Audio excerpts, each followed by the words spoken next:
নমস্কাৰ। এতিয়া ভিডিঅ'টোত আহিছোঁ ভীমাশংকৰ জ্যোতিৰ্লিংগ দৰ্শনৰ ভিডিঅ'। তো গোটেই ৰাতি বাছত বহি আহি মানে ফ্ল'ৰতে বহি আহি আমি ৰাতিপুৱা আহি পাইছিলোঁ ভীমাশংকৰ মন্দিৰৰ। তো এইটো এটা পাহাৰীয়া অঞ্চল হয়। ৰাতিপুৱা ইয়াতে অলপ ৰখি চাহ পানী খাইছিলোঁ। তাৰপিছত আমি ভীমাশংকৰ মন্দিৰৰ চৌহদ মানে যিটো অঞ্চল আছিল সেইখিনি পাইছিলোঁ। সেইদিনা বতৰটো মানে বহুতেই বৰষুণ দি আছে। গোটেই মানে ৰাতিপুৱা বাছত মানে পাহাৰীয়া অঞ্চলনো কেতিয়া বৰষুণ হয় কেতিয়া গম নাপায়। চ' বৰষুণ দি আছিল, ভালো লাগিছিল, কিন্তু তাতে গৈ পেলাই অলপ ঠাণ্ডাও লাগিছিল। চ' বাছৰ পৰাই নামি আমি ডাইৰেক্ট তাতে মানে বাছ ষ্টেণ্ডৰ কাষতে গা ধোৱা আৰু মানে আপুনি ফ্ৰেছ হোৱাৰ কাৰণে ঘৰ পায়। ঘৰ মানে এইটো মানে পে'মেণ্ট কৰিব লাগে 50 টকা পাৰ হেড দিলে আপোনাক আপুনি তাত গা ধুব পাৰে, ফ্ৰেছ হ'ব পাৰে সেনেকুৱা। তো আমি তাতে ফ্ৰেছ হৈ পেলাই ডাইৰেক্ট কাপোৰ কানি চেঞ্জ কৰি গা পা ধুই আমি আহিছিলোঁ ভীমাশংকৰ মন্দিৰত। তো ইয়াতে আহি আমি লাইন লাগিছোঁ। টোটেল 1-2 ঘণ্টামান আমি লাইনত থকাৰ পিছত তাতে আমি মন্দিৰ চহৰলৈ মানে মেইন মন্দিৰটোলৈ গৈছিলোঁ। তো মাজতে আমি ফুল তাৰপিছত প্ৰসাদ কিনি লৈছিলোঁ বাবাক অৰ্পণ কৰিবলৈ।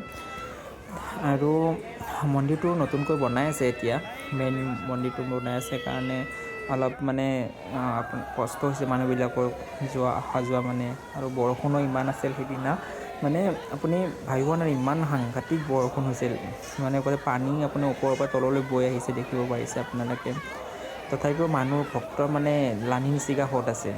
তাতে স্পেচিয়েল এণ্ট্ৰিটো ব্যৱস্থা আছে, মানে পইচা দি পেলাই আপুনি 500 টকা নে কি লয়, 500-1000 টকা লৈ মানে VIP এণ্ট্ৰি আছে। তাতো গ'লে সোনকালে দৰ্শন কৰিব পাৰে। আমাৰ যিহেতু হাতত টাইম আছিল অলপ সেইদিনা, তো আমি স্পেচিয়েল মানে VIP এণ্ট্ৰি লোৱা নাছিলোঁ, লাইনত থাকিয়ে মানে আমি গৈছিলোঁ। তথাপিও মানে 2 ঘণ্টাৰ ভিতৰত আমাৰ মানে হৈ গৈছিল। আৰু এইটো মন্দিৰতো এটাই ভাল লাগিল যে জ্যোতিৰ্লিংগ মই টোটেল 8টা দৰ্শন কৰিলোঁ এতিয়ালৈ। এই মন্দিৰটোতো কৃষ্ণেশ্বৰ মহাদেৱ মন্দিৰৰ পিছত এইটো মন্দিৰতো মানে শিৱলিংগটোক আপোনাক হাতেৰে চুব দিয়ে, আপুনি এইটো পূজা কৰিব পাৰে ধুনীয়াকৈ।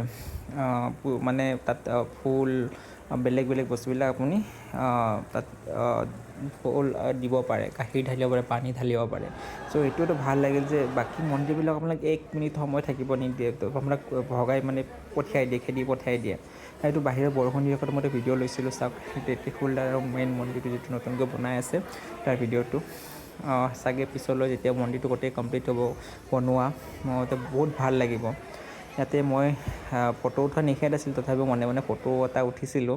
ফটো উঠি পেলাই তাতে প্ৰসাদ লৈছিলোঁ। প্ৰসাদ লৈ পেলাই 50 টকা 100 টকাৰ প্ৰসাদ লাড্ডু দিয়ে।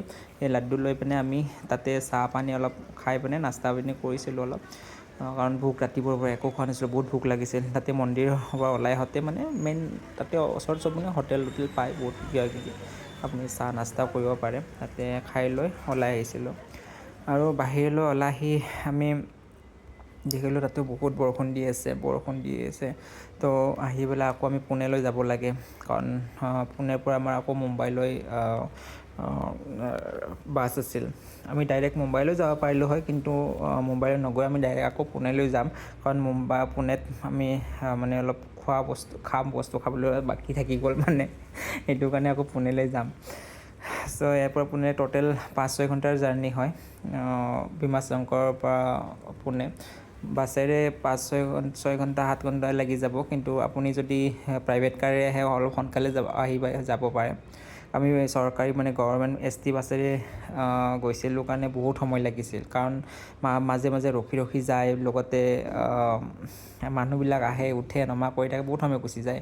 আৰু এইটো ভিডিঅ' বনাইছিলোঁ চাওক, মই মানে খোজকাঢ়ি গৈ আছিলোঁ মানে বাছতলৈ গৈ থকা ভিডিঅ' বনাইছিলোঁ। এটা ধুনীয়া পৰিৱেশ আছিল, ভাল লাগিছিল।